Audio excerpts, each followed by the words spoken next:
Hello বন্ধুরা, দেখো লাঞ্চের টাইম হয়ে গেছে, সবারই খাওয়ার টাইম শুরু হয়ে গেছে। কেউ কেউ খেয়েও নিয়েছে মনে হয়, তোমরা নিশ্চয়ই খেয়ে নিয়েছো। অনেকে খাওয়ার বাকিও আছে, আমি যেমন বাকি আছি। তো দেখো আজকে ব্রেকফাস্টে কী হয়েছিল, পেঁপে আলুর সবজি, এটা তোমাদের আগে দেখায়। এই দেখো ফল কাটা ছিল, অল্প অল্প ফল খেয়েছে আমার ছেলে। আমার ছেলের খুব জ্বর, বড় ছেলে। তোমরা একটু আশীর্বাদ করো, ওর জন্মদিন গেল দুদিন আগে, যেন ভালো থাকে, সুস্থ থাকে, সৎ পথে চলতে পারে। তো এটাই বন্ধুরা। তারপরে আর একটা জিনিস তোমাদের দেখাই। প্রথমেই কালকে মুখে ছাড়ছিল না আমার ছেলের, তাই জন্য রাত্রেবেলায় একটু মাংস করেছিলাম, দেশি মুরগি, তাও খেতে পারিনি। তো এই দেখো এইটুকু রয়ে গেছে।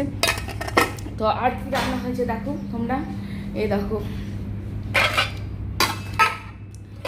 এই যে এটা হয়েছে জিওল মাছের আলু কলা দিয়ে ঝোল। এই যে জিওল মাছটা নিশ্চয়ই তোমরা দেখতে পাচ্ছ, আমি হাতা নিয়ে আসিনি, তাই জন্য গড়িয়ে দেখাতে পারছি না। এই দেখো গড়িয়ে দেখাচ্ছি, জিওল মাছ নয়, কই মাছ।